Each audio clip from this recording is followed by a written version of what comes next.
I was judging a trial recently where I had dog walk to a jump off to the left, but I also had an off-course jump at the end of the dog walk straight ahead. And while walking the course, there were a lot of people who were grumbling, saying, well, they have a running dog walk and there's no way they're going to keep their dog off that jump that's straight ahead.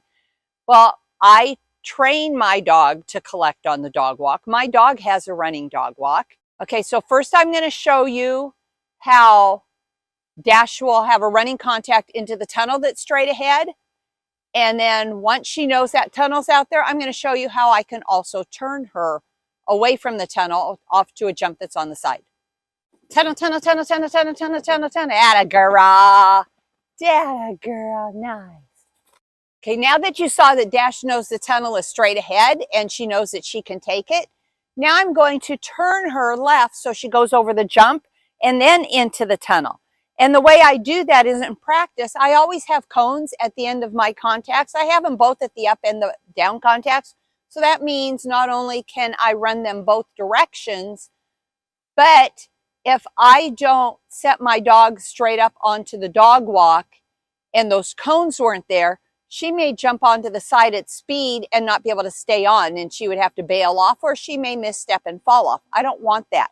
So I have the cones at both the entrance and the exit to my contacts, so my dog learns to go to the opposite side of the cone, straighten up, and then go over the dog walk.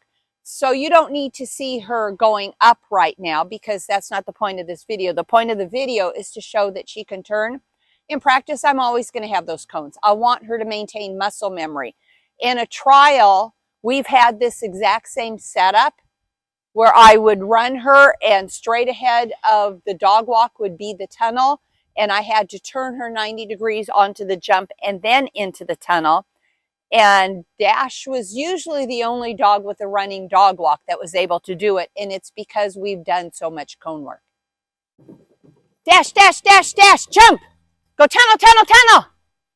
Yes, here we go. Good girl. As you saw, I was nowhere near Dash to manage the dog walk, but she knows when I call her name, she's supposed to turn back to me. And when I called her, as soon as she turned and committed to that turn, then I gave her the cue to take the jump and then the tunnel. So you don't have to be there managing your dog if your dog knows the job. I wrap the cone all the time. And so she knows calling her name means to go to the end and wrap back. And before she's committed to wrapping back, as she's collected and shortens her stride, I can cue her to the jump, and then my body momentum pushes her into the tunnel. I have a bad knee this week. I wrenched it about a week ago and I can't move that fast. I'm wearing a knee brace right now. So my sequence is table, dog walk, and then either straight ahead to the tunnel, or I could cue her jump tunnel. So at the table, I was able to lead out, and moving as slow as I am, she still beat me to the end of the dog walk, and I was still able to get her to turn and cue her to the jump. In a trial, you'll never have table dog walk, not in AKC anyway.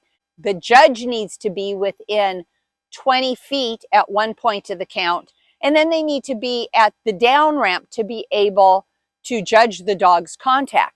So most judges are not going to want to run, and they're just not going to be able to make it. So because of that, AKC does not allow the table to dog walk. So in an AKC trial, you're going to have another jump sequencing into the dog walk. And I'm usually even farther back to manage her when she's on the dog walk than I was just now. I left her just now in a stay on the table. I let out to halfway up the up ramp, and then she still beat me because, like I said, I'm going slow. But in a trial, I'm usually sending her on the dog walk from a couple obstacles back, depending on what the obstacles were and how the flow in the sequence is, if it makes sense to her.